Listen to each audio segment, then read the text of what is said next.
Is it possible to influence someone's mind without them even being aware of it? That is what we're going to discuss today. I will show you a technique that is used by scammers, advertisers, mentalists, and in this video I will attempt to influence your mind. So stay tuned.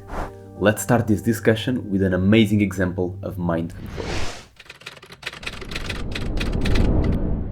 Kinshasa, 2008. The police just arrested 13 people suspected of sorcery. Their crime? Penis snatching. What is that, you might ask? I'm not completely sure you're gonna like this, but here it goes. It's when black magic is used in order to steal or shrink someone else's genitals.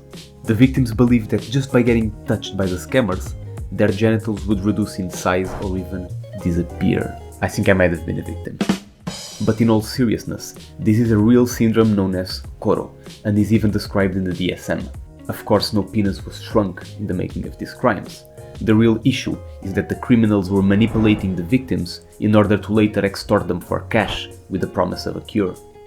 But do not judge them just yet. People all around the world are being influenced and manipulated. In fact, many people around the world still subscribe to similar practices, like astrology, witchcraft, numerology, and of course these also influence people who have sets of beliefs. And today there are dozens of methods that claim to influence the human mind.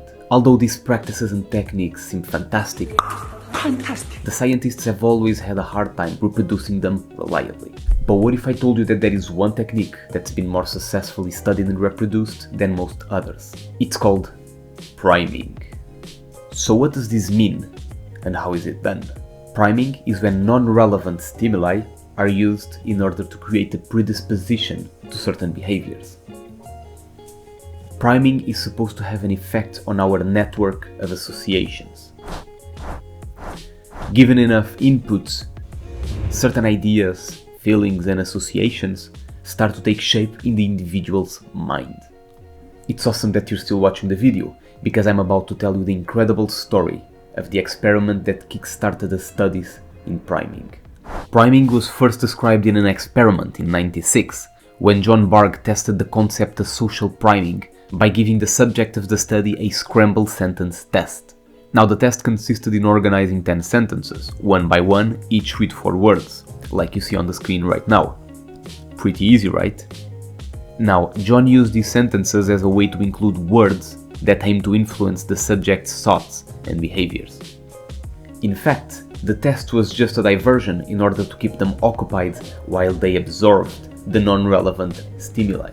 In one of the experiments, the subjects were primed with words related to rudeness, and it was later observed that they interrupted the experimenter more quickly and frequently than did participants primed with polite related words. In another experiment, they primed the subjects to feel old and tired, and then they observed that when they left the studio, they walked significantly slower than the control group. This priming effect is so interesting because it impacts the subjects without them even being aware of it. And if you remember the start of the video, I promised that I would try to influence your mind. And I just did. I've actually been doing it the entire time. Once you rewatch the video, you'll see that I've been using priming to make you love this video. An amazing example to subscribe to the incredible story.